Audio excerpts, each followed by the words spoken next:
El mundo de los psiquiatras, por lo menos hace algún tiempo, ahora yo creo que también, se dividía entre creyentes y no creyentes en el TDAH del adulto. ¿Cuántos de aquí sois creyentes? Bueno, hay numerosos creyentes entre nuestras filas, me alegro. Espero que los que tengáis dudas o seáis escépticos, después de la charla os hayáis acercado un poquito más a este problema o a este trastorno que tiene, yo creo que bastante más refrendo clínico y en investigación y en resultados de investigación neurobiológica que, por ejemplo, trastornos mucho más admitidos entre la comunidad psiquiátrica como el trastorno límite de la personalidad, ¿no? Se conoce mucho más de la neurobiología y de la genética del TDAH, del adulto, que del trastorno límite de la personalidad, que es un trastorno que ningún psiquiatra pone en duda, ¿no? A pesar de que algunos estudios incluso pues, cuestionan la validez de sus criterios clínicos. En cualquier caso, yo hace tiempo pues casi pedía perdón por hablar del TDAH del adulto, tenía que justificarme, tenía que hablar de la controversia, de los datos a favor, de los datos en contra, pero he dejado de hacerlo. Es decir, hoy voy a exponer lo que pienso acerca del trastorno por déficit de atención del adulto, mi convicción de que es un trastorno que existe. Voy a tratar de justificar por qué creo que existe y qué base tiene en el desarrollo del sistema nervioso, en el desarrollo del cerebro. Voy a procurar que salgáis un poco más abiertos a la existencia de este fenómeno. Porque el acercamiento al TDAH del adulto me ha ayudado a entender a muchos de mis pacientes a los que hace años no entendía bien, ¿no? Entonces os voy a presentar dos casos clínicos que efectivamente pues, están extraídos de mi experiencia profesional, de mi consulta. Uno es un varón de 28 años que vive con sus padres, que estaba en el paro cuando yo lo vi desde un año antes de la consulta, que viene por iniciativa de sus padres para tratamiento de ataques de ansiedad, de crisis de ansiedad. Es una persona cuya familia pues, es descrita, pues describe a su padre como un hombre irritable, impulsivo, que explota con facilidad, pero sin otros antecedentes psiquiátricos en la familia, no hay ninguna otra enfermedad psiquiátrica en sus familiares. Y en cuanto a los antecedentes personales, terminó educación primaria con esfuerzo, no le gustaba estudiar, le parecía un rollo, no paraba de hablar y de molestar a sus compañeros, solía enfrentarse verbalmente a los profesores, le decían que era inteligente pero que le hacía falta esforzarse un poco más, que si se esforzara podría desarrollar todo su potencial. Y debido a sus dificultades escolares, pues los padres lo llevaron a psicólogos, a psiquiatras, que lo que dijeron es que lo que necesitaba eran límites y lo que necesitaba es que fueran más firmes con él.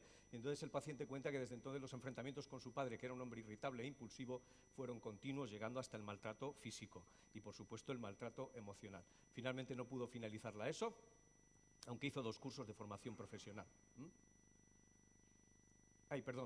En cuanto al trabajo, consiguió trabajo a los 19 años, pero fue despedido por enfrentamientos con el encargado, tenía trabajos temporales, pero no le renovaron por diversos motivos de los que prefiere no hablar. Y en cuanto a la enfermedad actual, lo que describe es un cuadro de ansiedad, crisis de angustia, que duran unos 20-40 minutos, que se acompañan de una gran necesidad de escapar, que le dejan una sensación de miedo a la que le vuelva a dar, y que en el momento de la consulta no evitaba situaciones que le podían predisponer a tener crisis de ansiedad. No hay antecedentes médicos destacables, era un paciente muy joven, no le había dado tiempo a desarrollar hipertensión ni ningún otro problema físico, pero en cuanto a los hábitos tóxicos, a los 12 años había comenzado a fumar porros, con 15 años ya consumía regularmente speed, éxtasis, cocaína y fumaba desde los 15 años unos 20 cigarrillos al día. En el momento de la primera consulta, pues llevaba un año sin consumir cualquier tipo de droga, salvo cannabis y tabaco, ¿no? Entonces consumía más o menos 6 porros y unos 15 cigarrillos. Diagnóstico. Por cierto, ¿cuántos de aquí sois profesionales de la salud o de la salud mental, en cualquiera de sus ramas o en cualquiera de sus... Vale, familiares o personas interesadas, bien, representantes de la sociedad civil, que se llama, ¿no? Entonces, diagnósticos, pues bueno, yo lo que diagnostiqué inicialmente fue un trastorno por angustia sin agorafobia y un trastorno por dependencia de cannabis y cocaína, punto. ¿No? Bueno, eso es lo que parece que tiene el paciente, un trastorno por ansiedad y un trastorno por dependencia de drogas. En ese momento cannabis y nicotina, aunque previamente había tenido dependencia de speed. El segundo caso es una mujer de 40 años que acude por propia iniciativa, por nerviosismo, tensión constante, es soltera, había tenido varias relaciones afectivas que no habían llegado a durar, profesora, y viene a consultar por ansiedad también. En cuanto a la anamnesis, es decir, su historia clínica, pues ansiedades de la adolescencia, preocupaciones constantes por diversos temas, ocasionalmente pues la ansiedad se incrementaba, pero era una ansiedad más o menos constante, ¿no? Intentos de tratamiento con 2 antidepresivos, que parecía que mejoraban algo, pero seguía persistiendo una sensación como de inquietud, como de que no podía estar tranquila, y se sentía muy estresada con facilidad, y que sobre todo, si había varios frentes abiertos, ella describía que no sabía cómo arreglárselas con ninguno. En cuanto a antecedentes familiares, no describe ningún diagnóstico psiquiátrico, pero sí que dice que un tío paterno era un golfo que tuvo problemas económicos y con las drogas. Un tío paterno. Antecedentes personales, pues siempre le había costado mucho estudiar, tenía muy mala memoria, tardó mucho en aprender a leer, siempre levantándose, hablando continuamente en la escuela. Tenía la sensación de haber sido rechazada y no querida por sus padres, y su madre le pegaba porque le costaba mucho leer y no logró aprender a leer hasta los 7 años. Una vez más, como en el caso anterior, pues había maltrato o había una conducta coercitiva, violenta, agresiva por parte de los padres. Y en cuanto a los antecedentes médicos, sin interés. No refiere consumo de tóxicos, ni alcohol, ni tabaco, ni otras drogas. Diagnósticos. Pues una vez más tenemos un trastorno por ansiedad generalizada, o sea, un trastorno por ansiedad, que esta vez no es por crisis de angustia, porque no son episodios recortados, y agorafobia, por esas conductas de evitación de lugares en los que puede sentir ansiedad. ¿De acuerdo? ¿Cuáles son las características más destacables en estos casos? ¿Qué tienen en común? Problemas de rendimiento académico desde la infancia, desde la juventud. En la infancia hay rasgos que sugieren un posible TDAH infantil. Ambos han sufrido maltrato en la infancia. Ambos asumen que la dificultad está en su modo de ser, es decir, a mí me pegaban porque no aprendía a leer, mi padre era violento conmigo porque no conseguía hacer carrera en los estudios, y tienen trastornos por ansiedad, más un fracaso de los tratamientos intentados. En un caso porque psiquiatras psicólogos no lograron diagnosticar, en otro caso porque los antidepresivos no acababan de mejorar el cuadro de la paciente. En el caso 1, el varón de 28 años, una historia de consumo muy precoz de alcohol y diversas drogas, y de momento no había conseguido encauzar un proyecto de vida estable. Y en el caso 2, había una dificultad para las relaciones sentimentales con varias parejas que no habían logrado cuajar, pero había conseguido ser profesora y había encontrado más o menos su lugar en el mundo. Es decir, trastorno por ansiedad con consumo de tóxicos en el primer caso, trastorno por ansiedad y agorafobia en el segundo, pero, bueno, pues similitudes y diferencias. Bien. Yo pude entender mejor y pude tratar mejor estos 2 casos cuando me acerqué al fenómeno del TDAH del adulto, cuando entendí o comencé a entender en qué consistía el trastorno por déficit de atención del adulto. Y para entender el trastorno por déficit de atención del adulto, vamos a hacer una pequeña excursión por la neurobiología, es decir, por el funcionamiento del sistema nervioso y su desarrollo, porque eso es imprescindible para entenderlo.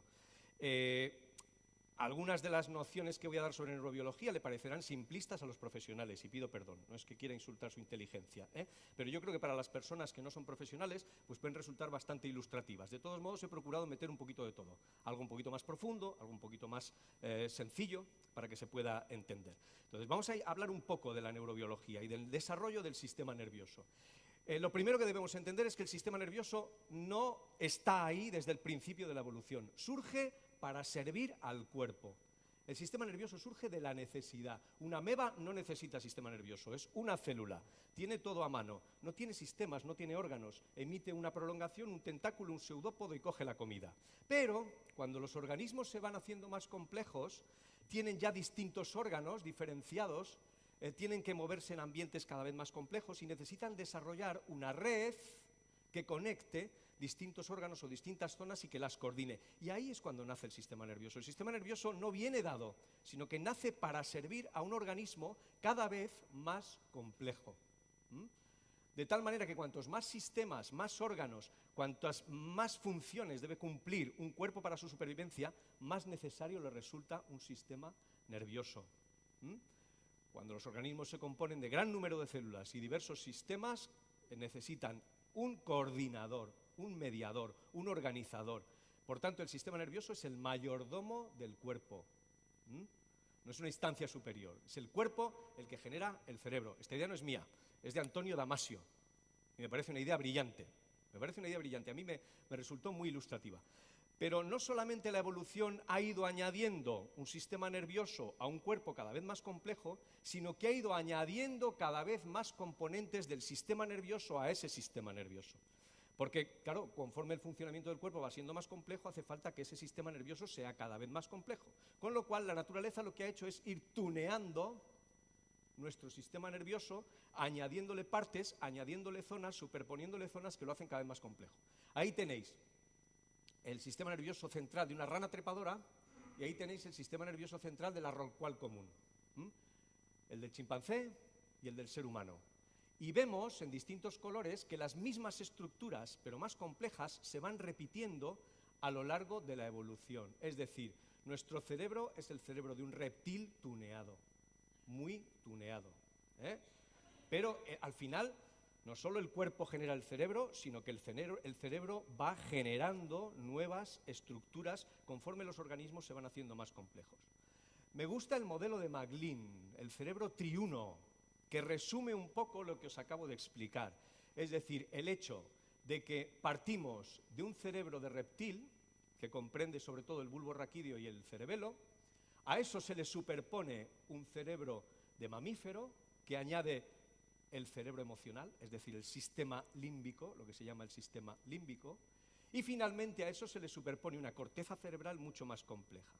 Y en el ser humano, y esto es lo que nos empieza a interesar para entender el TDAH del adulto, no solamente la corteza cerebral se hace más compleja, sino que se añade una estructura muy importante que es el córtex prefrontal. El córtex prefrontal es mucho más grande en proporción en el ser humano que en el resto de los animales, cumple unas funciones fundamentales para nuestro desenvolvimiento en la vida diaria, nos ofrece muchas ventajas evolutivas, y ahí es donde, bueno, no solo en el córtex prefrontal, sino en el córtex prefrontal y sus conexiones con el resto del cerebro, es donde reside el origen del trastorno por déficit de atención. De tal manera que contamos con un cerebro tuneado, es decir, es el cerebro de un reptil al que se le han ido superponiendo capas. Hemos ganado en dimensiones relativamente, el cerebro de una rorcual común, de una ballena, es mucho más grande, pero en proporción a su cuerpo es bastante más pequeño. Hemos ganado en conectividad, nuestro sistema nervioso es uno de los mejor conectados y más eficientemente conectados de toda la naturaleza, y sobre todo hemos ganado porque nacemos con un sistema nervioso sin hacer. Y como nacemos con un sistema nervioso sin hacer, tenemos los primeros años de vida para ir empapándonos del entorno y a través de la relación de apego, es decir, a través de la relación que tenemos con nuestros cuidadores primarios, vamos moldeando nuestro cerebro en función de las necesidades del mundo al que venimos. Es decir, no venimos con un cerebro preprogramado. Y esa es una de nuestras grandes ventajas. Y por tanto, como nuestro cerebro se tiene que desarrollar, las distintas áreas de nuestro cerebro van creciendo y desarrollándose a lo largo de los años. Y el córtex prefrontal, que es la última área que se ha desarrollado evolutivamente, es el que más tarda en completar su desarrollo en el ser humano. El córtex prefrontal, esa área específica, así específicamente humana, el córtex prefrontal en el ser humano no completa su desarrollo hasta los 25 o 26 años de edad. Con lo cual, hay muchos años durante los que ese córtex prefrontal se sigue desarrollando. Y ya veremos luego qué importancia tiene. Vamos a entender en qué consisten las funciones del córtex prefrontal. ¿Qué hace el córtex prefrontal? Que esto es importante para entender el TDAH. ¿Cómo va la audiencia hasta ahora? ¿Vamos bien? Vale. Vamos a ver por encima cuál es la organización del sistema nervioso central, del cerebro humano. Tenemos una gran fisura en la mitad del cerebro que separa una zona sensitiva, que es la zona posterior, y una zona motora, que es la zona anterior, la zona destinada a controlar el movimiento, la zona destinada a recibir los mensajes del entorno.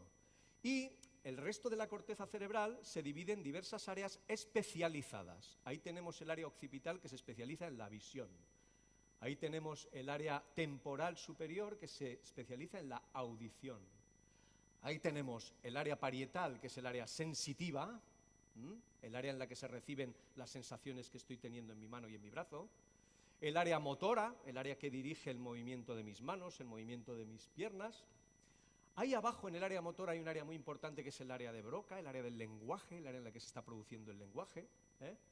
Y todas esas áreas no funcionan de una manera sucesiva, Yo ahora mismo estoy recurriendo a mi memoria, estoy recurriendo al lenguaje, estoy moviendo las manos, estoy teniendo un comportamiento en el que distintas áreas de mi cerebro están funcionando de una manera organizada, de una manera coordinada, de una manera sinfónica. Porque si funcionaran de una manera sucesiva, yo no podría mostrar ninguna conducta inteligible. Entonces, nuestro cerebro, nuestra corteza cerebral funciona como una orquesta. Como una orquesta, pero claro, para que una orquesta suene bien, ¿qué necesita? Un director. Un director. Para que la orquesta funcione bien necesita un director. ¿Y cuál es el director de orquesta de nuestro cerebro? Justamente el córtex prefrontal. El córtex prefrontal es el que se está encargando ahora mismo de que yo esté pensando, no me entretenga pensando que mi hijo tiene un examen y estoy preocupado por si aprobará o no aprobará, ¿no? Tengo que seguir dando la charla. Entonces, claro, si cada cosa que surge en el interior de mi cerebro me aprietan los zapatos, me ajusta el cinturón, mi hijo va a hacer un examen, si cada cosa que surge en mi cerebro interrumpe el ciclo de mi discurso, yo no puedo tener un comportamiento organizado, no puedo dar una conferencia, ¿eh? Con lo cual hace falta un director de orquesta que organice el funcionamiento cerebral y que interrumpa las posibles interferencias para que yo pueda tener un comportamiento adaptado, un comportamiento productivo. El córtex prefrontal, fijaros, es un 20% en el córtex del ser humano, mientras que solo es un 3,5%, por ejemplo, en el gato, respecto de toda la superficie del cerebro. Es la zona mejor conectada de todo el córtex y tiene un mapa de la corteza cerebral entera. Los más mayores nos acordamos de Érase una vez el hombre, o de, ¿cómo era? ¿Érase una vez el hombre o érase una vez la...? Que había un viejito con un montón de monitores allí, ¿no?, que estaba atento a todo lo que ocurría en el resto del cuerpo y en el sistema nervioso. Bueno, pues ese viejito es el córtex prefrontal. Y se distinguen fundamentalmente tres zonas. La dorsolateral del córtex prefrontal, que está aquí, la orbitofrontal, que está justamente encima de la órbita del ojo, y la ventromedial, que está en el interior y un poquito hacia el centro del cerebro. ¿Habrá alguna manera, Gonzalo, de pasar la presentación a la gente? Colgarla en PDF o así, no hay ningún problema. O sea, tendréis la presentación. No os agobiéis por anotar todo, por coger todos los datos, ¿eh? Y el córtex prefrontal es la sede de esas funciones de dirección que técnicamente se llaman funciones ejecutivas. Ahí tenéis un esquema de cómo el córtex prefrontal está al mando de todo. Pero, claro, he hablado de la corteza cerebral, pero también está al mando del sistema límbico, del cerebro emocional.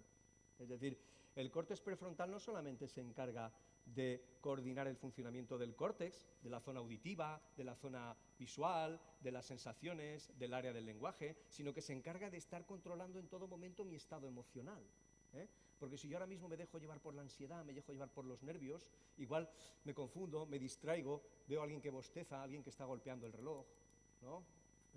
Veo que os aburre o que no os gusta, y entonces empiezo a sentir una serie de emociones en mi sistema límbico que me impiden tener un funcionamiento centrado, un funcionamiento concentrado. Es decir, el córtex prefrontal no solamente controla lo de fuera, sino que controla también lo de dentro.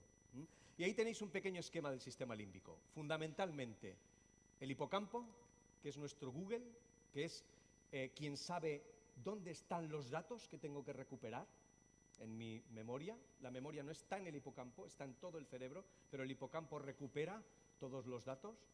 La amígdala, que está muy relacionada con las respuestas defensivas, con las respuestas de rabia, con las respuestas de miedo, pero normalmente es un militar a las órdenes del poder central. El accumbens, que es un centro muy relacionado con el placer, que también está a las órdenes del poder central, y el córtex cingulado, que es como un lugar del cerebro en el que se comienzan a elaborar o se elaboran pequeños informes sobre qué es lo que me merece la pena hacer, qué es lo que me gusta, qué es lo que no me gusta, qué es lo que me beneficia, qué es lo que me perjudica. Este es el sistema límbico. Pues todos ellos están a las órdenes del córtex prefrontal, que no solamente está regulando en este momento el funcionamiento de mi corteza cerebral, sino que está controlando mis estados emocionales para que no interrumpan mi discurso. ¿De acuerdo? Ahí tenéis la versión femenina, para que nadie se enfade, ¿eh? Sí, alguien me dijo una vez, esa diapositiva es heteropatriarcal. Y entonces dije, pues nada, vamos a ponerle una presidenta y una militar, ¿eh? acuerdo? ¿Qué son las funciones ejecutivas? Pues Posner es el que quizá comienza a hablar primero de las funciones ejecutivas, y lo fundamental es que son procesos y funciones cerebrales, normalmente dirigidas por el córtex prefrontal, cuya misión es guiar mi pensamiento, mi conducta y mis emociones según objetivos generados internamente y no según lo que más me llama la atención o lo que más me apetece en cada momento. Es decir, yo tengo que estudiar para la selectividad y mis colegas se han ido a tomar unas cañas. Evidentemente, a mí me apetece mucho más salir con mis colegas a tomar unas cañas que quedarme a estudiar, pero mis funciones ejecutivas son las que me permiten controlar mi deseo de gratificación inmediata y aplazar ese deseo para la gratificación que me va a suponer aprobar el examen o sacar una buena nota en el examen. Es decir, las funciones ejecutivas lo que van a hacer es que esté constantemente balanceando qué me merece la pena hacer, qué me interesa, cuál es mi objetivo. Ahora mismo yo os quiero dar una charla, quiero que vosotros entendáis, comprendáis lo que estoy explicando. Tengo que apartar de mi mente, de mi cabeza, y tengo que controlarme emocionalmente para que nada distraiga este objetivo. Todo lo demás debe quedar para después. Y de eso se están encargando mis funciones ejecutivas. Es decir, mis funciones ejecutivas se encargan de controlar mi sistema límbico, aparte del funcionamiento cortical. Y ahí tenéis un esquema de los 3 circuitos: dorsolateral, órbito-frontal y ventromedial, que muestran distintas funciones o realizan distintas operaciones dentro de las funciones ejecutivas. El dorsolateral se encarga de la memoria de trabajo, de la planificación, de la programación motora, de la flexibilidad cognitiva. Es el que se encarga de que yo recuerde lo que iba a buscar a una habitación. Es decir, tiene una memoria de unos segundos que me permiten recordar, como una pizarra veleda. O sea, ahí apunto los datos que solamente necesito durante unos segundos. ¿De acuerdo? El córtex orbitofrontal es justamente el que se encarga de ir controlando todo lo que pueda interferir con el logro de mis objetivos. Es decir, tiene una visión un poco hacia adentro y está tratando de apartar todo lo que me estorba cuando yo trato de conseguir mis objetivos. Todo lo que me estorba, tanto cognitivo como emocional. Y finalmente, el ventromedial se encarga sobre todo de la anticipación del placer, de la motivación, de la búsqueda de la recompensa. El córtex prefrontal ventromedial es el que se encarga de decirme: venga, no te preocupes porque tus colegas hayan ido a tomar unas cañas, ya verás como cuando saques un sobresaliente en ese examen y vayas a la universidad vas a estar mucho más contento. De eso se tiene que encargar el córtex prefrontal ventromedial, con lo cual el córtex prefrontal es el que se está encargando de gestionar todo eso para que yo tenga un comportamiento adaptado. Hemos dicho que el córtex prefrontal no solamente se encargaba de controlar lo que ocurre en la corteza cerebral, sino también controlar lo que existe en el sistema límbico. Pero como nuestro sistema nervioso surge para servir al cuerpo, el buen o el mal funcionamiento de nuestro sistema nervioso puede influir en nuestra salud física. De tal manera que todos los daños, lesiones o alteraciones en el neurodesarrollo que sufra nuestro sistema nervioso van a repercutir en nuestra salud física. Y ahí tenéis un esquema que muestra cómo influye nuestro sistema nervioso en el manejo de la grasa y el azúcar, es decir, al final en el peso. Lo interesante de este esquema es que en el peso, en el apetito, en el metabolismo, influyen órganos de los que ya hemos oído hablar. ¿Os acordáis del hipocampo, de nuestro Google? ¿Os acordáis de la amígdala, que era ese militar que estaba controlado, sometido al poder central? Bueno, pues a través de la regulación del cortisol influyen en cómo nuestro cuerpo maneja la grasa y maneja el azúcar. De ahí que muchas alteraciones del sistema nervioso, alteraciones emocionales, afectivas, alteraciones que resultan del maltrato en la infancia y que por tanto dañan el neurodesarrollo, van a acabar produciendo problemas en el metabolismo. Y de hecho, una de las cosas que se están viendo en personas que tienen un trastorno por déficit de atención en el adulto es que tienen peor salud general. Probablemente porque esa alteración en el funcionamiento de su sistema nervioso acaba afectando a la regulación de los procesos corporales y acaba afectando a su salud. ¿Vale? Ya os lo he comenzado a anticipar. El trastorno por déficit de atención es una alteración en el desarrollo del córtex prefrontal y de sus conexiones con las distintas áreas cerebrales. Ese desarrollo tan largo que se produce a lo largo de 25 años, pues ese desarrollo puede verse alterado, enlentecido, en personas que tienen un trastorno por déficit de atención, con consecuencias importantes para su funcionamiento ejecutivo. Fue en los años 80 cuando diversos estudios de seguimiento mostraron que el trastorno por déficit de atención de la infancia persistía en adolescentes, y del 50 al 70% de los niños que sufrían ese problema iban a continuar presentando durante la vida adulta. Estudios de hasta 20 años de seguimiento lo han demostrado. Cuando yo estudié la carrera, tenía pelo, hace mucho tiempo, en el libro, en el texto de psiquiatría, en cuanto a la evolución del TDAH en la infancia, ponía que durante la adolescencia iba desapareciendo, ¿no? Pero no parece que desaparezca, y eso se ha descubierto gracias a estos estudios de seguimiento posteriores. Y los estudios realizados en la neuroimagen lo que descubren es que los chicos y chicas que tienen un TDAH llevan un retraso de unos 2 o 3 años, en el desarrollo del córtex prefrontal. Es decir, cuando se mide el nivel de desarrollo de su córtex prefrontal, lo que se ve es que los chicos y chicas con TDAH van con una demora. Es decir, su director de orquesta no acaba de aprender a dirigir bien. Le cuesta mucho más aprender a dirigir bien de lo que le puede costar a un chico o chica que no tiene un TDAH. ¿De acuerdo? ¿Se han visto ese tipo de alteraciones en el adulto? La respuesta es sí. Se ha visto que en el adulto hay alteraciones en la estructura y alteraciones en el funcionamiento del córtex prefrontal y de sus conexiones con las distintas áreas de la corteza y también con el sistema límbico. Hay alteraciones en sustancia gris y blanca, sobre todo en las áreas frontales.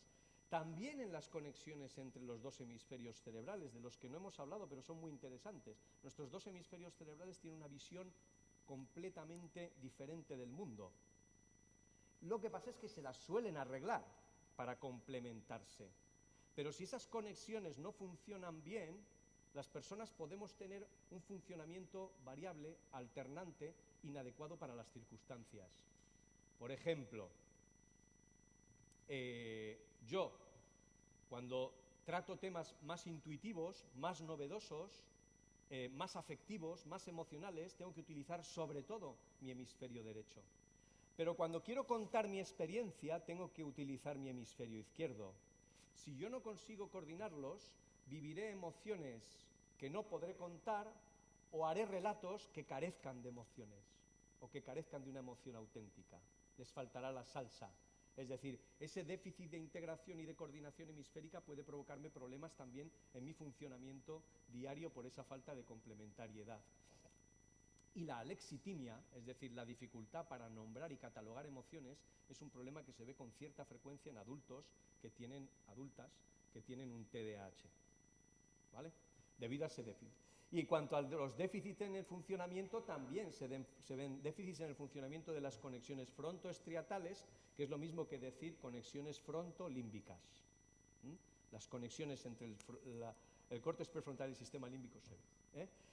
Respecto al TDAH en la infancia, las alteraciones en el adulto, aunque son similares, son mucho más notables en una serie de conexiones que hay en el cerebro que se llaman la red neural por defecto, que es el stand-by del cerebro. Yo cuando estoy así,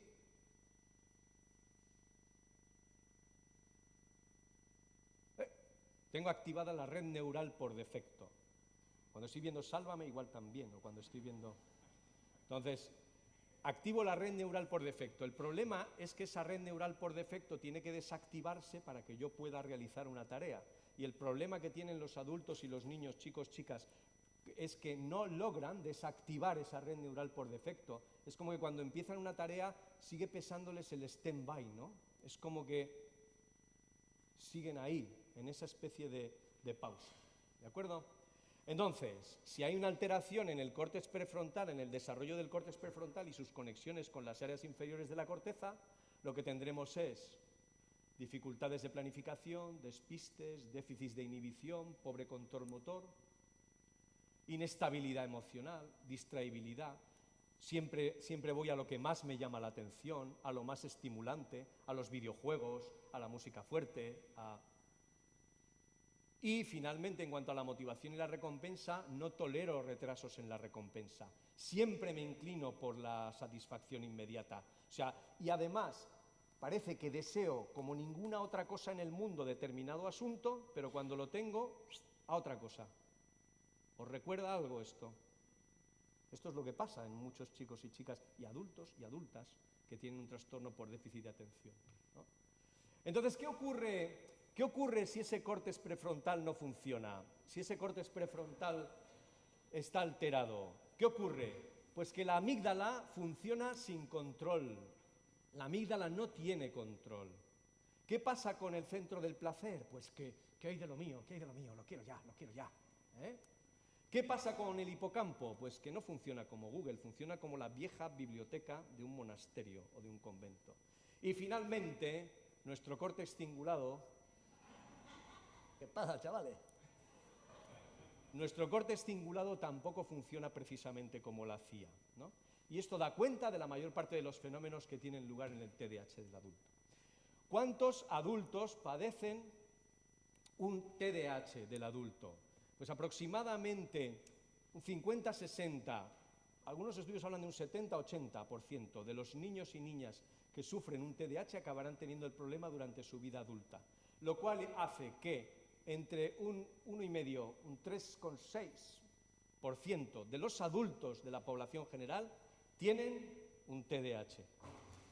Hay algunos estudios que hablan hasta de un 20, a mí me parece que es exagerado, pero hasta un 3 o un 4, yo sí que creo que hay algún 3 o un 4% de adultos que pueden tener un TDAH.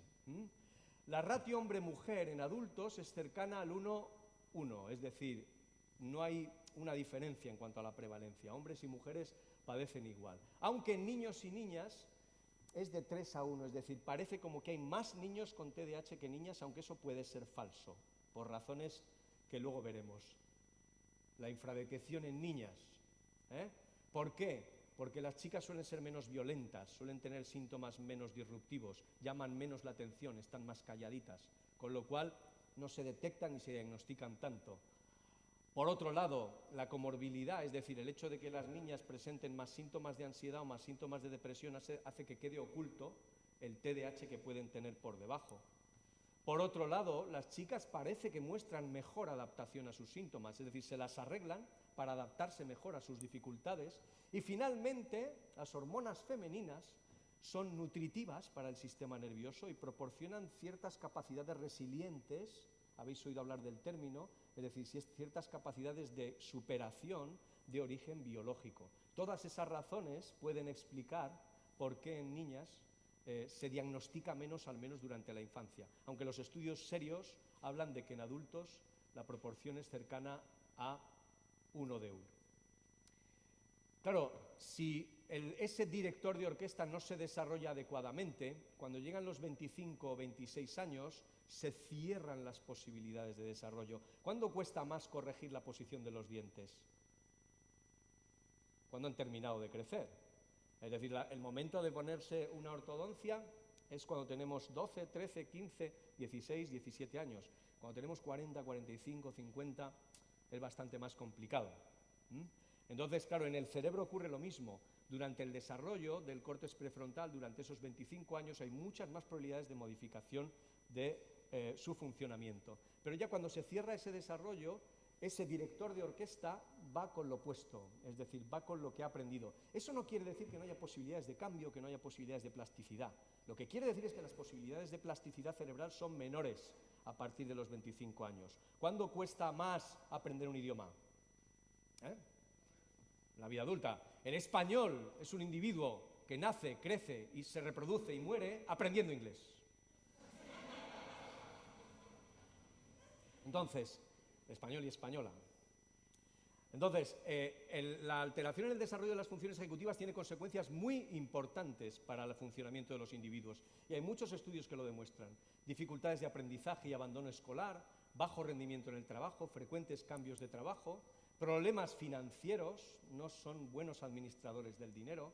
¿Por qué? Pues porque siempre se van a gastar en lo que han visto en el escaparate en lugar de decir, no, esto lo tengo que ahorrar porque me quiero comprar algo más adelante.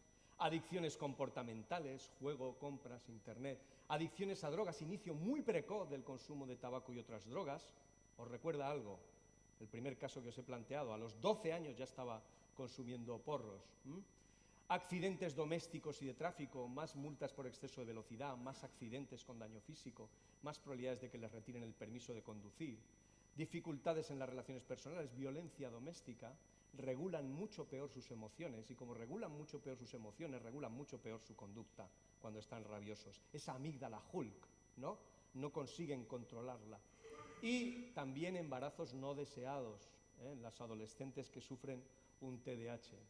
Y finalmente, pues aumento de la criminalidad. Es decir, un montón de complicaciones y algunas otras que se podrían añadir que tienen que ver con ese déficit en el funcionamiento del director de orquesta.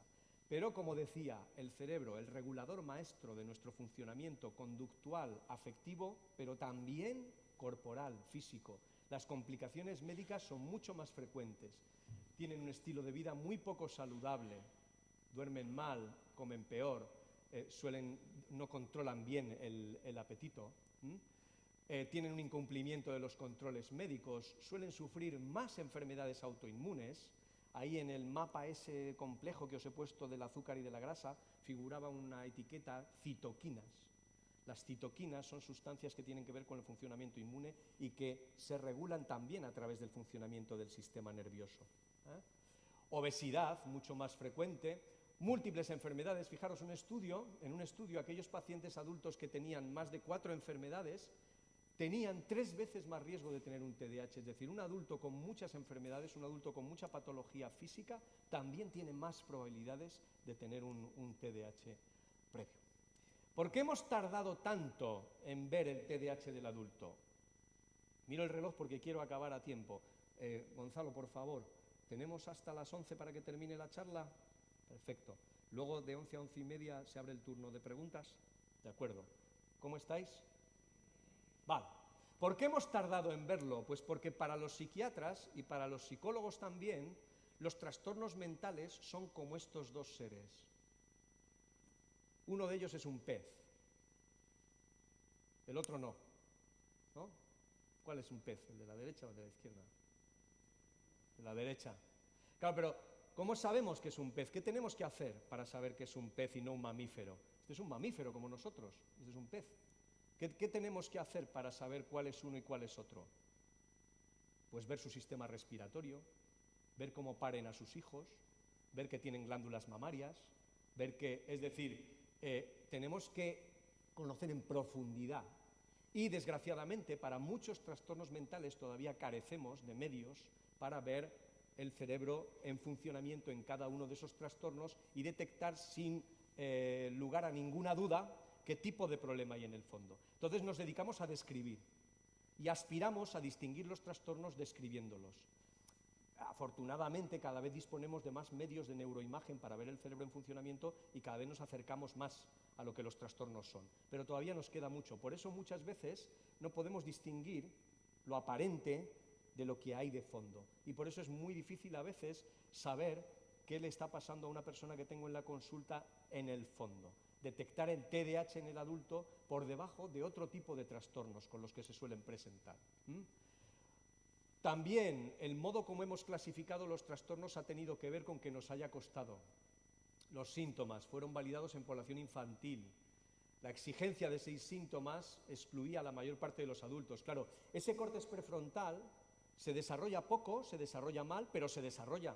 Con lo cual es de esperar que un adulto con un TDAH severo tenga cada vez menos síntomas de TDAH, porque su córtex prefrontal, aunque despacio, aunque lentamente, va mejorando, se va haciendo cargo, no de una manera tan competente como debiera, pero se va haciendo cargo. De tal manera que los síntomas van a menos con el tiempo, pero puede que no vayan tan a menos como para que desaparezcan las complicaciones, como para que desaparezcan las dificultades. La descripción de algunos síntomas, como se diseñaron para los niños, eran difícilmente aplicables a los adultos.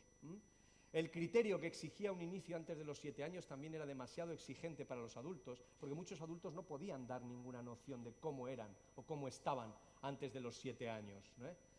Y además, muchas veces lo que se comprobaba era que tanto si se cumplía ese criterio como si no, el problema y las complicaciones y las dificultades eran más o menos las mismas. Como he dicho, el trastorno va mejorando progresivamente, porque ese córtex prefrontal, despacio, a su manera, pero se va desarrollando. El síndrome hiperactivo es menos evidente y son más importantes el cuadro de inatención e impulsividad. Cuidado, porque muchas veces los individuos con TDAH van creciendo y como se echan la culpa de sus propias dificultades y nadie diagnostica y nadie trata, se las van arreglando. Mejor o peor, van encontrando su lugar en el mundo.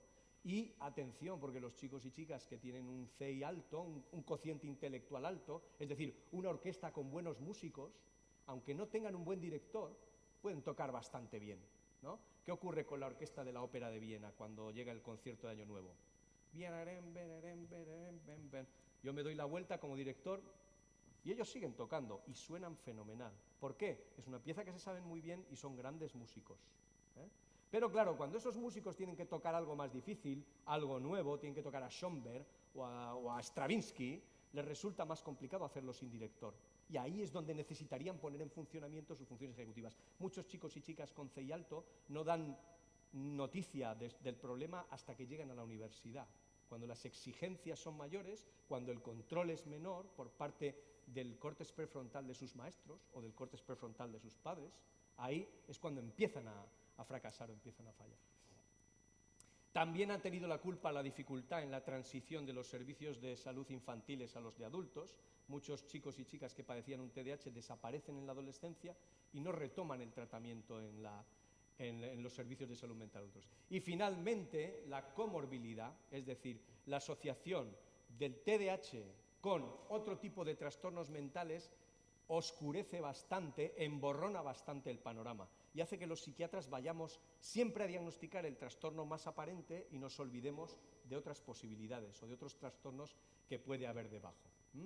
El DSM-5, que ha salido, que es un sistema de clasificación, de descripción de trastornos mentales, ha salido en el 2013 y viene a mejorar algunos de los problemas de detección que teníamos. El TDAH se ha incluido en los trastornos del neurodesarrollo, se proporcionan ejemplos de cómo son los síntomas en el adulto, la edad de inicio se ha retrasado, es decir, no hace falta que recuerden haber tenido síntomas a los 7 años, basta con que recuerden haberlos tenido a los 11 o a los 12. No se distinguen tantos subtipos de TDAH como formas de presentación, presentación más hiperactiva, presentación más inatenta. Y para los adolescentes, mayores y adultos, en atención a que muchos de ellos han mejorado espontáneamente, solamente se requieren 5 síntomas, no los 6 que se requieren para los niños. Una cosa importante que a mí me parece que está en la base del TDAH es la desregulación emocional. La desregulación emocional para mí es algo muy importante en el diagnóstico y en el entendimiento, en la comprensión del TDAH, porque esa falta de regulación emocional producida por ese déficit en el funcionamiento del córtex prefrontal para mí está en la base de gran parte de los problemas.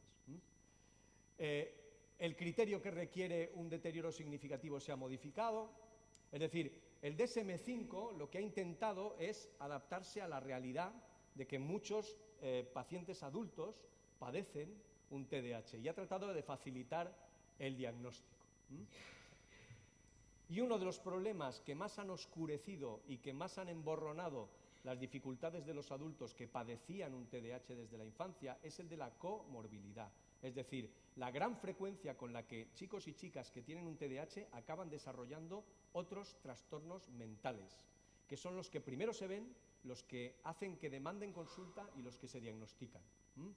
Aproximadamente la mitad de los pacientes adultos con TDAH tienen un trastorno adicional, al menos. Por ejemplo, el TDAH multiplica por 8 la probabilidad de tener un trastorno por uso de sustancias. Multiplica por 4, casi, la probabilidad de tener un trastorno por ansiedad. y multiplica por 5 la probabilidad de tener un trastorno del estado de ánimo.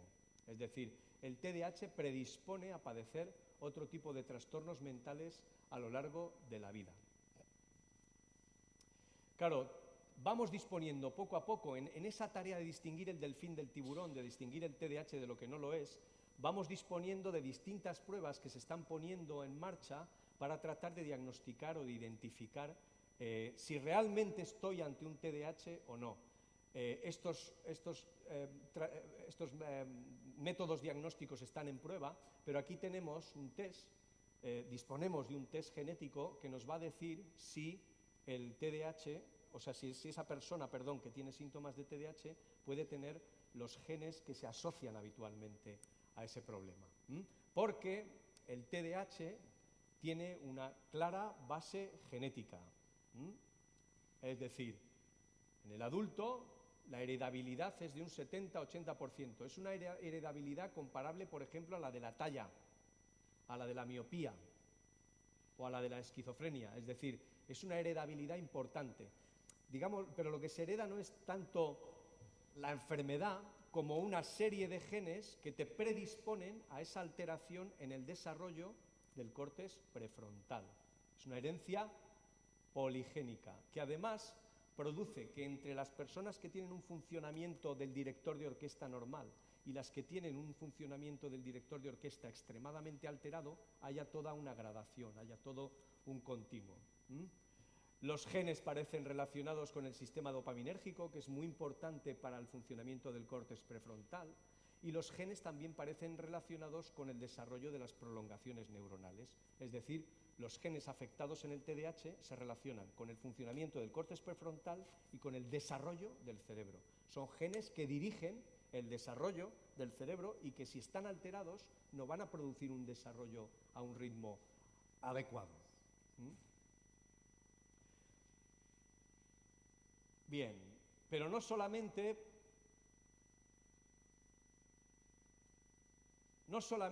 influye la genética, sino que hay distintos factores prenatales y postnatales que pueden influir en esa alteración del neurodesarrollo. Por ejemplo, la exposición al alcohol, tabaco o drogas antes del embarazo, el uso de una medicación denominada valproato, la hipertensión en la madre, el estrés importante, intenso durante el embarazo, bajo peso al nacimiento, prematuridad, y también negligencia y deprivación severa tras el nacimiento. El maltrato, el abandono, la negligencia de los niños y niñas va a producir alteraciones en su neurodesarrollo y puede hacer que se produzcan trastornos o síndromes de TDAH en niños que han sufrido alteraciones en el neurodesarrollo por ese motivo. Muchas personas que han adoptado niños procedentes de países del este, niños procedentes de China, ven que sus hijos tienen problemas cognitivos, de conducta, de regulación emocional, los llevan al psiquiatra y casi siempre se les diagnostica un TDAH. Pues es posible que ese TDAH tenga más que ver con las circunstancias en las que se desarrollaron durante los primeros meses de vida que con algún problema genético. Bien, ¿cómo podríamos mejorar la detección?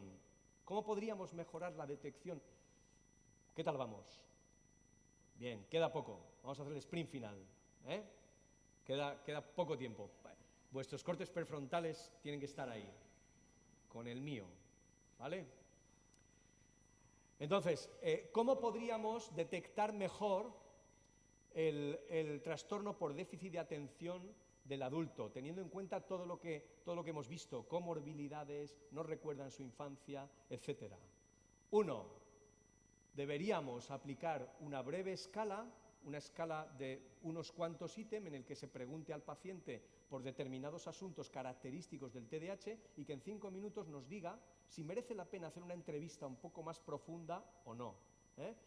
¿A quién sería interesante aplicar estas escalas? Pues a los que tengan antecedentes de fracaso escolar, por supuesto, si tienen antecedentes de TDAH en la infancia, ni qué decir tiene.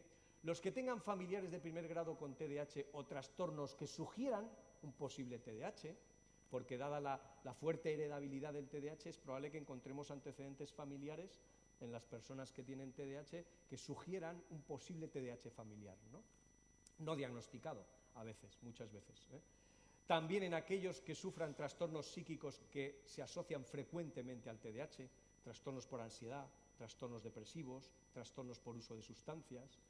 Y independientemente de que esta escala breve de 5 minutos dé positivo o negativo, tendríamos que hacer una entrevista un poquito más larga para confirmar que se presentan todos los síntomas requeridos para el diagnóstico, porque tampoco podemos diagnosticar un TDAH ni tratar por TDAH a cualquier persona que durante una temporada está más despistada, está menos concentrada o se le olvidan más las cosas. Es decir, haría falta hacer una entrevista detallada. Habría que verificar, por supuesto, la existencia de síntomas de TDAH en la infancia o la adolescencia. Si el TDAH es el trastorno de inicio, es decir, si esto sería un caso raro, porque yo la mayor parte de los pacientes que atiendo son pacientes en los que detecto el TDAH, no pacientes que vienen remitidos por TDAH, aunque cada vez vienen más, con una impresión, con una intuición o con una recomendación, porque tienen TDAH. Pero, dada la alta frecuencia de comorbilidad, hace falta valorar el TDAH, pero hace falta también valorar si tienen depresión, si tienen ansiedad, cómo está el consumo de drogas, si tienen adicciones comportamentales. Y, bueno, pues el deterioro en las distintas áreas de la vida para lo que nos sirve sobre todo es para confirmar que esos síntomas están provocando problemas, porque no tratamos diagnósticos, tratamos dificultades. El hecho de diagnosticar a alguien de algo no significa que necesariamente deba seguir un tratamiento, porque ese adulto o adulta ha podido lograr pues encontrar su sitio, encontrar un nicho en el que, bueno, pues quizá porque es autónomo, quizá porque se dedica a un trabajo muy creativo, a un trabajo que requiere mucha inspiración, en el que no hace falta algo constante, pues a lo mejor no necesita tampoco ningún tratamiento. Pero hay que ver su historia educacional, cuidado con individuos con un CI alto que pueden no haber dado síntomas hasta la universidad. La historia laboral también es interesante a la hora de confirmar el diagnóstico. Las dificultades económicas. Los problemas con el manejo del dinero y los problemas con la conducción de vehículos son los que mejor distinguen el TDAH cuando hay una depresión, es decir, una persona que tiene una depresión y que además tiene este tipo de problemas, bueno, pues hay que investigar o hay que buscar la posibilidad de que tenga un TDAH. Y finalmente problemas en las relaciones de pareja, que ya hemos visto, conflictos, problemas para asumir las responsabilidades. Los síntomas nucleares del TDAH son síntomas de inatención, síntomas de impulsividad, pero cuidado, el córtex prefrontal no se dedica a mantenernos activos ni a mantenernos inactivos, sino a regular nuestra actividad. No se dedica a que estemos atentos ni a que estemos distraídos, sino a regular nuestra atención.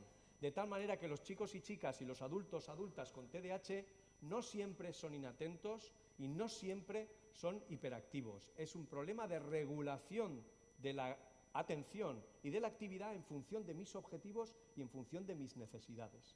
Y una cosa importante que el DSM-5 empieza a reconocer son los problemas de modulación emocional, que para mí están en la base fundamental de casi todas las dificultades que tiene una persona con TDAH. Porque si un chico o chica con TDAH no se queda a estudiar la selectividad y se va de cañas con sus amigos, es porque no consigue controlar su accumbens, no consigue controlar su centro del placer. Si se distrae con cosas que le interesan o que le apetecen más es porque no está consiguiendo regular su centro del placer. Pero también, si se deja llevar por un ataque de rabia y discute con su jefe y deja un trabajo, también está teniendo problemas para el control de la rabia y para el control del enfado. Por tanto, la modulación emocional para mí sería una base muy importante dentro del TDAH. Ahí tenéis una tabla, si podemos difundir la presentación tendréis la tabla en la que se muestran los síntomas de inatención en el niño o niña y la adaptación de esos síntomas para comprobar si el adulto o adulta que tenemos en la consulta los padece. Ahí tenemos síntomas de inatención y ahí tenemos síntomas de hiperactividad, impulsividad. ¿De acuerdo? Volviendo, para terminar ya, a los casos que habíamos planteado.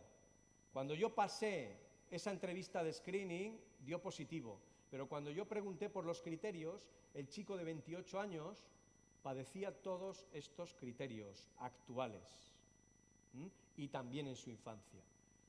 Y en el segundo caso, también dio positivo y padecía todos estos criterios. Evidentemente, la mujer de 40 años tenía un funcionamiento mejor que el chico de 28, pero también tenía todos estos síntomas, con lo cual el diagnóstico fue TDAH adicional al trastorno por ansiedad, a la agorafobia, al consumo de drogas, con el consiguiente tratamiento. ¿De acuerdo? Como decíamos, hay que comprobar que se cumplen los criterios en la infancia. Cuidado, porque aunque los síntomas se hayan reducido, pueden ser muy incapacitantes, y hay que demostrar que afectan al funcionamiento, que son suficientemente frecuentes. No tratamos diagnósticos, tratamos disfunciones, tratamos problemas. Por tanto, hay que demostrar que el trastorno perjudica. Conclusiones. Espero que estéis de acuerdo conmigo en estas conclusiones. 1. Que el TDAH es un trastorno del neurodesarrollo que, aunque da sus primeros síntomas en la infancia, se puede prolongar durante la vida adulta si nuestro sistema nervioso no consigue completar adecuadamente su desarrollo hacia los 25 años o 26 años. Puede que haya chicos, chicas, niños, niñas que por alguna razón, porque han seguido tratamiento, porque han hecho terapia, porque han tenido un entorno familiar especialmente facilitador, consiguen desarrollar adecuadamente ese córtex prefrontal y sus conexiones, y a lo mejor el TDAH se va atenuando hasta desaparecer incluso al final de ese periodo de desarrollo de 25 años. Pero puede haber chicos, chicas en los que eso no ocurre, porque consumen drogas, porque su entorno familiar no es especialmente facilitador o favorecedor, como ocurrió en los dos casos que he expuesto, en los que sufrieron violencia, sufrieron maltrato en la infancia, y eso perjudica también el neurodesarrollo. Es decir, puede que haya chicos, chicas que por distintas razones no logran llegar a esos 25 años con un desarrollo suficiente del córtex prefrontal y que por tanto van a tener un TDAH a lo largo de la vida. Si no se trata durante la infancia y la adolescencia, todavía peor. Es decir, el tratamiento durante la infancia y la adolescencia va a facilitar un mejor desarrollo, una mejor adaptación, y puede que los chicos y chicas tratados durante la infancia y la adolescencia lleguen en mejores condiciones a ese final de su neurodesarrollo. Ya hemos visto que cuando está presente en el adulto empeora notablemente su funcionamiento en numerosas áreas de la vida, por las complicaciones que da esa alteración de las funciones ejecutivas, pero también por la cantidad de trastornos psiquiátricos a los que se asocia el TDAH, que también complican. Y finalmente, cuando vemos adultos que no tienen ninguna noción de que puedan padecer un TDAH, pero se dan datos que lo hacen sospechar, pues es interesante diagnosticarlo, porque va a mejorar mucho su funcionamiento, y muchas veces el tratamiento del TDAH va a ser necesario para una mejoría completa de otros trastornos psiquiátricos. Por ejemplo, el tratamiento del TDAH puede facilitar el control del consumo de drogas. El tratamiento del TDAH puede producir mejoría adicional en la regulación de la ansiedad, en los trastornos por ansiedad. Entonces sería muy interesante tratarlo. ¿De acuerdo? Bien, ahora abriremos el turno de preguntas.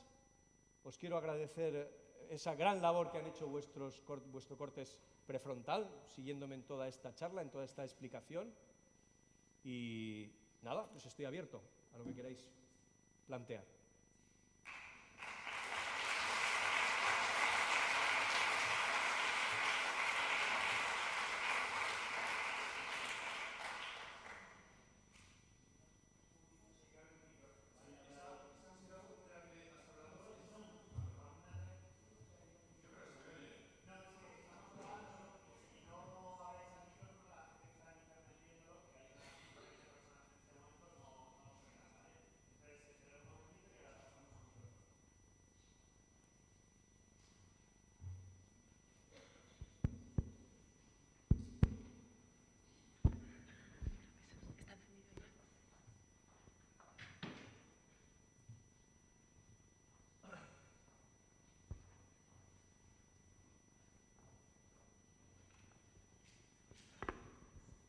Sí, muchísimas gracias por la exposición. Rápidamente quería preguntarle si ese síntoma de esa ansiedad de la que usted ha hablado, que es común en estos casos, si puede derivarse de esos fracasos continuados que experimenta la persona con TDA, si es producto directamente del TDA, si viene de serie con el TDA, o por ejemplo pudiera algo tener que ver con el mayor consumo de sustancias que al final provocan esos episodios de ansiedad. No sé. Y luego, segundo, me ha faltado hablar un poco de algún tipo de ventaja que pudiera tener el TDA, porque claro, lo único que se ha hablado es de problemas, desventajas. Yo entiendo la postura y desde un ámbito médico, pero claro, ha sido bastante deprimente no pensar en esa otra parte, ¿no? Porque incluso ha dicho, no, es que hay que ver a esas personas que fracasan, pues igual también habría que ver a esas personas que aciertan, que triunfan en la vida y claro, que se les ocurrió inventar un chupachús o inventar yo qué sé, un ratón o un Apple, ¿no? Sin duda, sin duda. Pido disculpas por esa visión tan psiquiátrica y tan negativa del trastorno. Claro, efectivamente, en la carrera de medicina y en la especialidad nos enseñan antes a ver la suciedad que a ver la limpieza. Es decir, solemos fijarnos más a ver dónde está sucio, no a ver dónde está limpio. Y cuando alguien viene y no le vemos mucha suciedad, es como que escarbamos y la buscamos, ¿no? O tratamos de encontrarla. Efectivamente, sí que el TDAH, y de hecho hay un estudio bastante reciente, no sé si del 2019 o del 2018, en el que habla precisamente de ese plus de creatividad o de espontaneidad que tienen las personas con un TDAH, que pueden tener las personas con un TDAH, ¿no? Y efectivamente, pues sí que se puede dar y hay que intentar preservar eso. Y muchas veces los chicos y chicas, sobre todo los adolescentes que toman psicoestimulantes o toman algún tratamiento farmacológico para el TDAH, se quejan de eso. Es que ya no soy el mismo, es que ya no soy tan gracioso, es que ya no se me ocurren tantas cosas, es que soy un muermo, es que mis amigos ya no... Vale, eso puede tener su doble cara, porque por un lado puede ser el payasito o puede que obtenga su gratificación social de que todo el mundo se burle o de que todo el mundo se ría, pero también puede tener otro componente, efectivamente, de facilidad para las relaciones, de espontaneidad, de, claro, cómo extraer el néctar de esa capacidad sin que vengan las impurezas. Bueno, pues eso tiene que ver con las trayectorias personales y muchas veces con las experiencias que tiene cada uno, pero efectivamente sí que se puede dar. Y yo a los adolescentes mayores y adultos jóvenes que trato, sí que procuro preservar y respetar y dar cabida en el tratamiento a ese plus de creatividad que efectivamente puede darse. Sí, eso puede ser una ventaja. Puede ser una ventaja, puede ser incluso un mecanismo de defensa. Por ejemplo, yo que trabajo también en trauma en la infancia y en chicos y chicas que han sufrido situaciones de negligencia, situaciones de maltrato, yo entiendo que el TDAH puede ser adaptativo, porque escapan enseguida, porque desconectan de un entorno horroroso, porque muchas veces se centran en lo que les gusta y se olvidan de que su papá les ha pegado, de que su papá llega borracho, de que su papá le ha pegado a mamá. Efectivamente, todo puede tener esa doble cara. Y quizá la misión del terapeuta y la misión del psiquiatra tiene que ser intentar purificar todo eso, intentar extraer lo que pueda haber de bueno en ese tipo de trayectorias o en ese tipo de comportamientos. Estoy totalmente de acuerdo. Y en cuanto a la ansiedad, claro, es difícil decir, porque todos esos factores que has mencionado yo creo que influyen en que una persona con TDAH en su vida adulta sufra síntomas de ansiedad. Por ejemplo, hay un tipo de trastorno por ansiedad que es el trastorno obsesivo-compulsivo, perfeccionismo, rigidez, autoexigencia, que es relativamente frecuente en las personas que tienen un TDAH. Claro, ¿han desarrollado ese trastorno como una manera de defenderse de sus olvidos, de sus despistes, de sus errores? A lo mejor. Aunque hay otros estudios que hablan de que ese trastorno se hereda de una manera más o menos paralela al TDAH. Pero en muchos casos, efectivamente, resulta muy difícil distinguir dónde es inquietud, dónde es ansiedad, si es una ansiedad que forma parte de un trastorno heredado, si es una ansiedad reactiva al problema del TDAH o a las consecuencias que tuvo el TDAH en sus experiencias infantiles, el consumo de drogas también. Yo creo que hay que tener en cuenta todos esos factores, porque todo lo que ocurre al final va a acabar afectando al desarrollo de nuestro sistema nervioso, de nuestro cerebro, porque al final todo lo que modifica o cambia de una manera más o menos permanente cualquiera de nuestras facultades mentales es porque ha cambiado algo en nuestro sistema nervioso y en nuestro cerebro, de tal manera que efectivamente pues todas esas influencias pueden darse y es difícil muchas veces saber en qué proporción o en qué medida una ha influido sobre la otra. Yo creo que hay que tener en cuenta todas.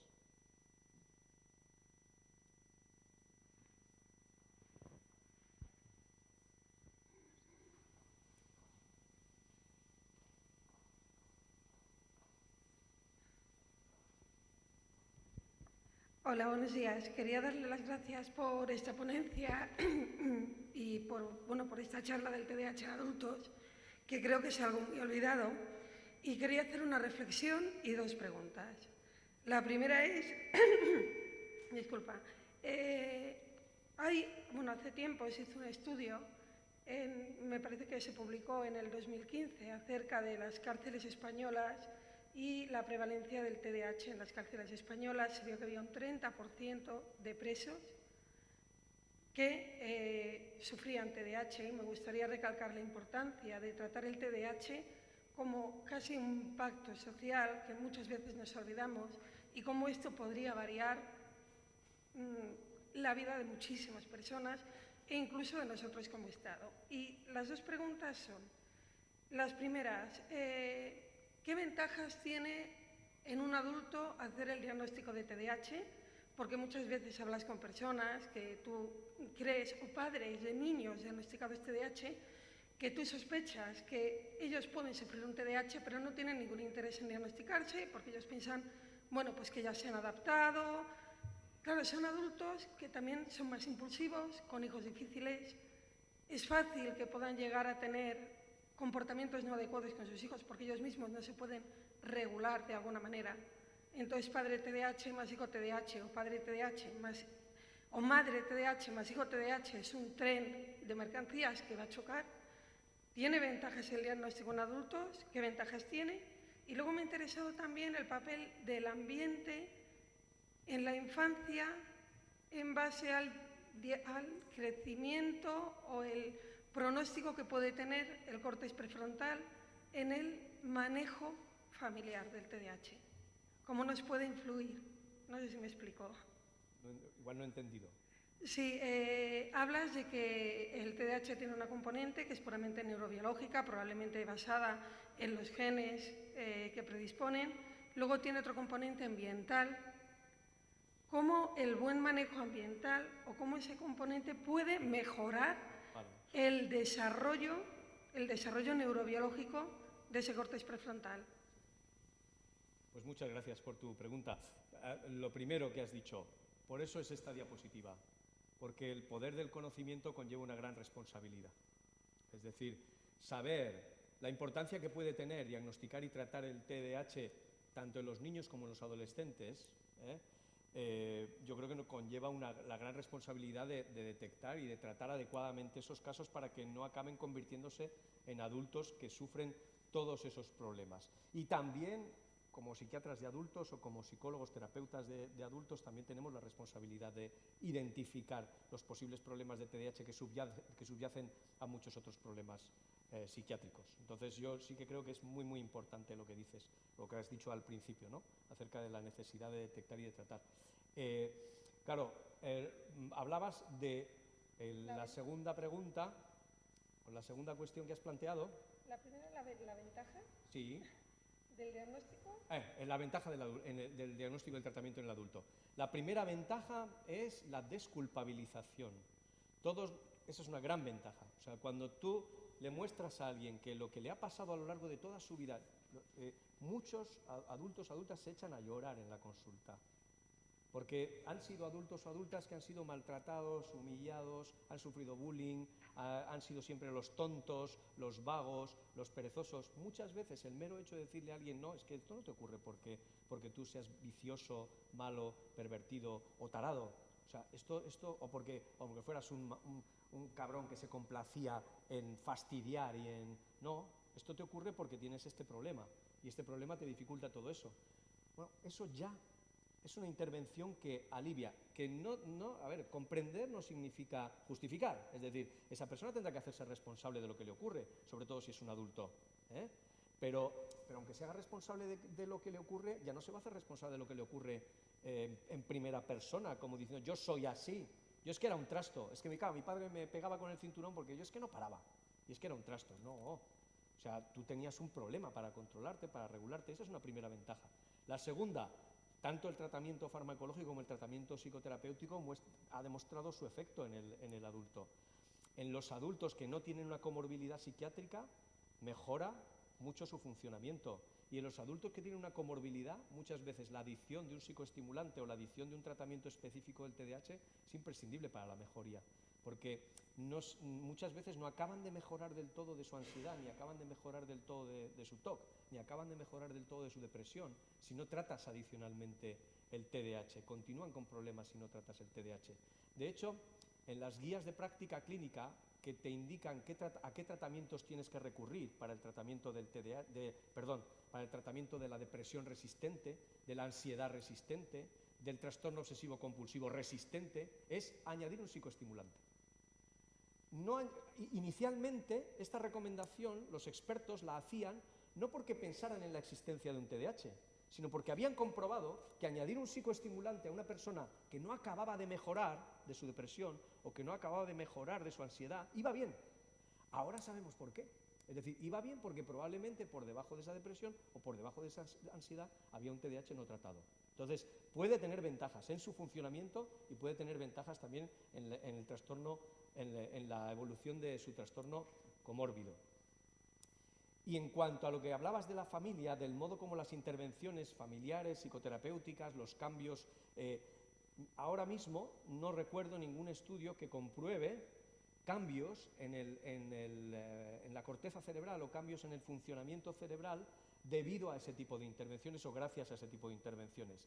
Pero sí que puedo mencionar otros estudios en los que se demuestran cambios cerebrales y cambios epigenéticos gracias a intervenciones psicoterapéuticas y a intervenciones farmacológicas.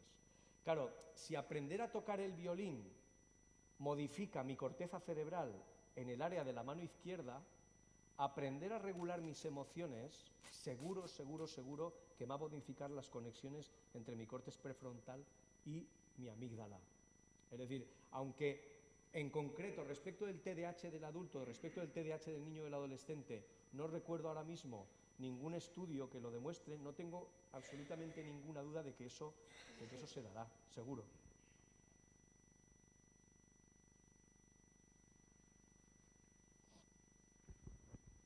Hola, buenos días. Gracias por la charla. Yo tengo dos pequeñas dudas. Bueno, una cosa que has estado hablando de desregulación emocional. ¿A qué te refieres con eso? Y luego, eso es, has hablado de que en la juventud un tratamiento adecuado del TDA puede mejorar el TDA en la etapa más madura. ¿Y a qué te refieres con tratamiento y de qué manera? Gracias. Lo primero que has preguntado, desregulación emocional, que he pasado, iba ya apurado con el tiempo y he pasado muy deprisa por esa diapositiva.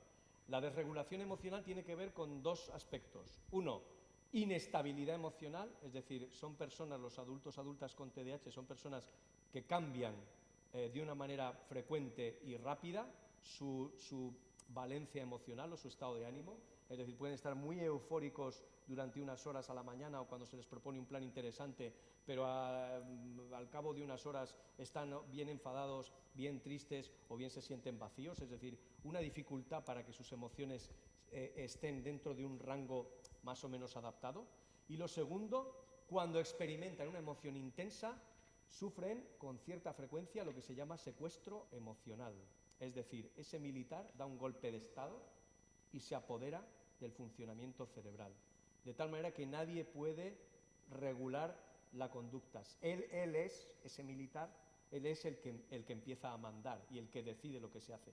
Pero también el accumbens, es decir, también el accumbens o las áreas que tienen que ver con la experiencia placentera, también pueden dar un golpe de estado y pueden hacer que sufras ese secuestro emocional y que tus emociones se apoderen de tu conducta, de tal manera que durante unos minutos o durante unas horas tú no eres tú eres tu amígdala, tú eres tu accumbens, tú eres tu aparato, digamos, límbico, tu aparato emocional. Eso en cuanto a la desregulación emocional. Y luego la última cuestión, mi córtex prefrontal dorsolateral está fallando. El tratamiento en la edad adulta. El tratamiento básicamente tiene que ser, yo creo que un tratamiento farmacológico, pero evidentemente soportado, complementado, acompañado por una intervención psicoterapéutica, que cuando se habla de psicoterapia se habla de distintas cosas. O sea, psicoterapia no tiene por qué ser una psicoterapia de profundización en los conflictos emocionales, personales, biográficos, que a lo mejor sí, pero bueno, pues formas de psicoterapia que aborden los déficits, las dificultades específicas que tienen las personas con TDAH.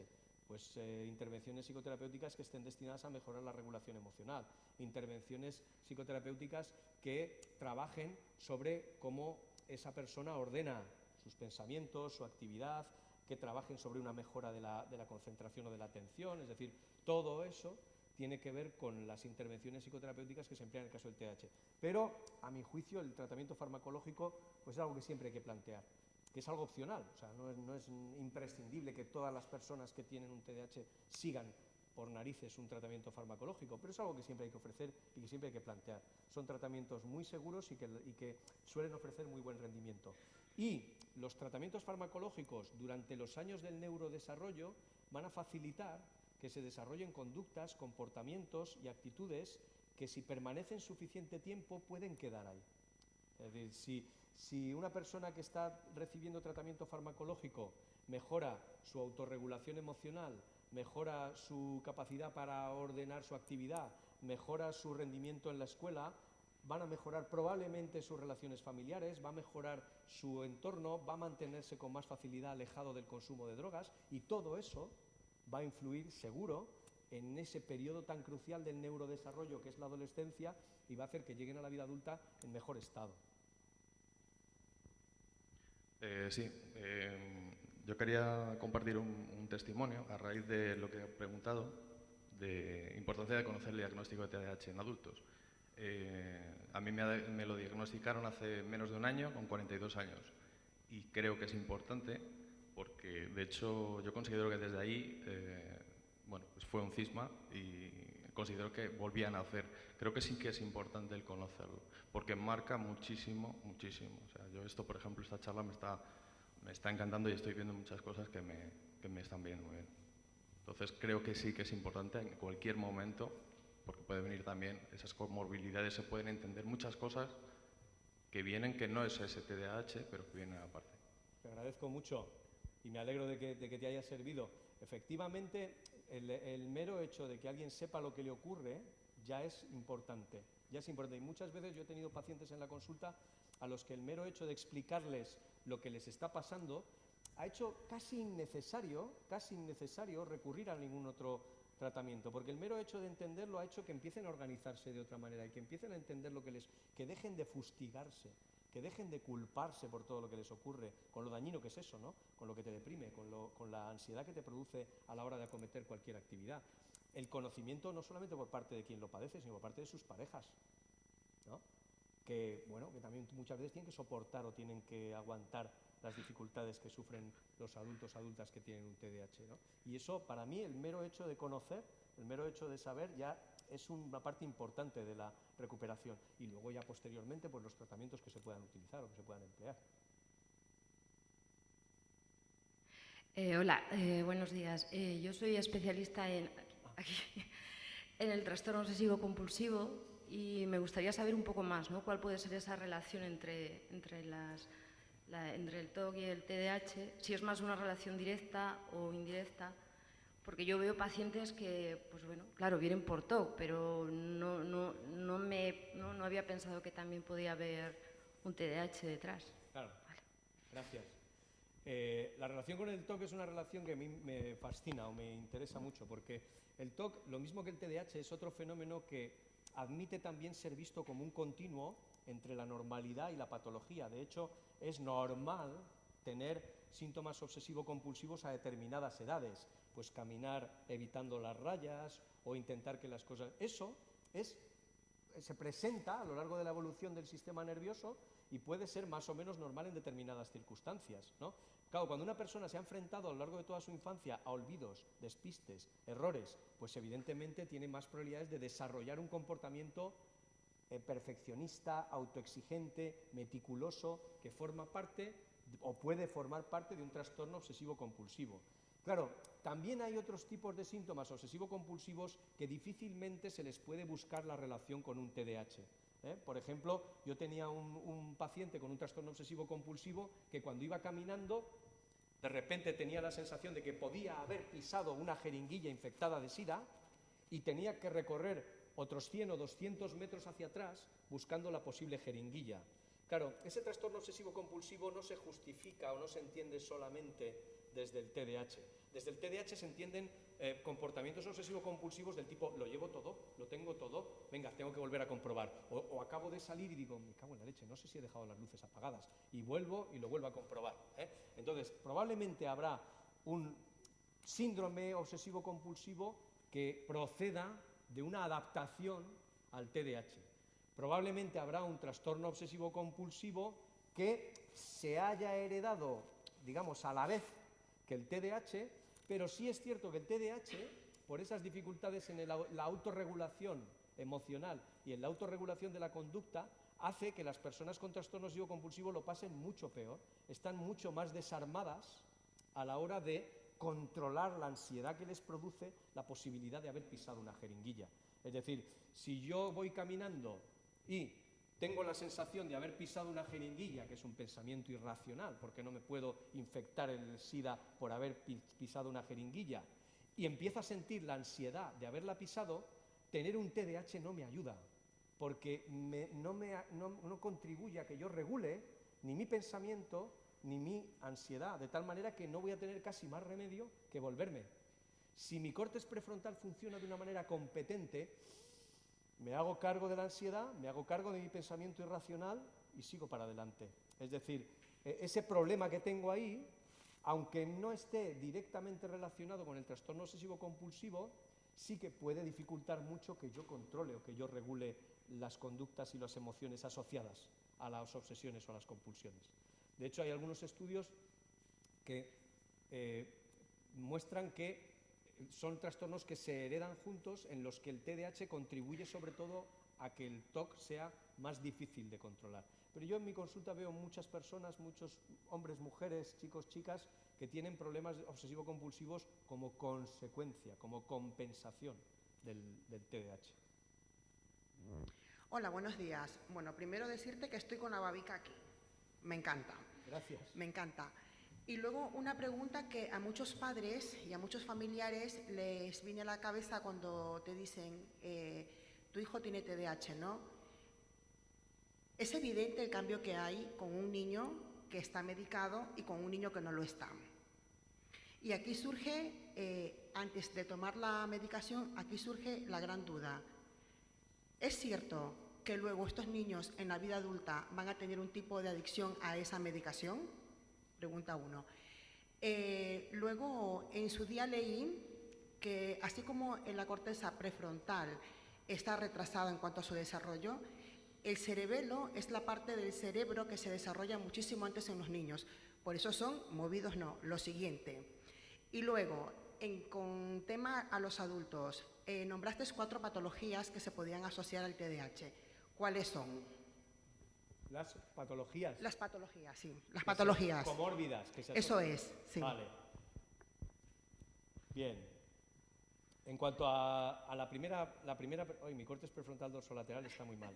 Yo no sé si es el ayuno. La primera cuestión que me habías planteado era... la adicción a la medicación. Gracias.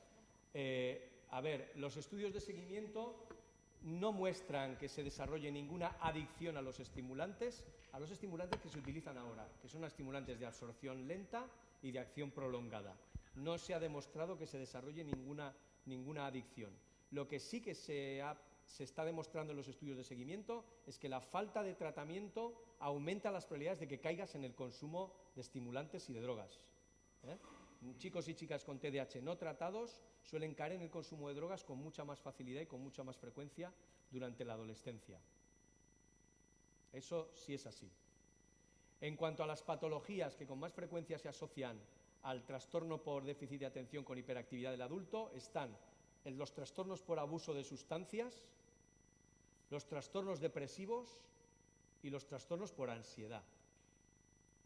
Dentro de los trastornos por ansiedad tenemos crisis de angustia, tenemos el trastorno obsesivo-compulsivo, tenemos el trastorno por ansiedad generalizada, tenemos las fobias.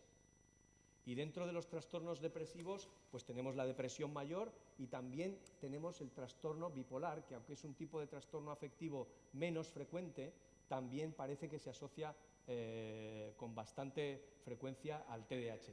Me habías planteado una tercera cuestión que estaba entre medias de esas dos. Ah, el cerebelo, claro. Por eso no quería contestarte, porque no sé. Es un olvido intencionado. El cerebelo bueno, se llama cerebelo porque es cerebro pequeño, ¿eh? Tiene muchas más neuronas en proporción que el resto del cerebro. Y es uno de los pocos lugares en los que se siguen desarrollando neuronas a lo largo de toda la vida, ¿eh? Está muy relacionado con el equilibrio y con el movimiento, con la danza, con el ritmo, pero está muy relacionado también con el ritmo y la armonía cerebrales. Los chicos y chicas con autismo se tranquilizan muchas veces meciéndose. Cuando se mecen, como el cerebelo es el órgano del equilibrio, están activando una zona de su cerebelo que es el vermis cerebeloso. Y el vermis cerebeloso emite una serie de descargas nerviosas que calman el sistema nervioso, que calman el cerebro, ¿no? Por eso Hare Krishna, Hare Krishna, Krishna. O por eso el balanceo. Entonces el cerebelo tiene muchas funciones armonizadoras del funcionamiento cerebral. Y en los estudios, aunque he pasado deprisa, no solamente se ven alteraciones en el TDAH del adulto en las conexiones frontoestriatales, frontolímbicas, frontosubcorticales, sino también en las conexiones frontocerebelosas. O sea, el cerebelo también tiene mucha importancia, aunque todavía no hay suficientes estudios que identifiquen concretamente de qué manera el cerebelo influye en la armonización de todas esas funciones cerebrales. Pero es un órgano, un núcleo imprescindible para el funcionamiento adecuado del sistema nervioso.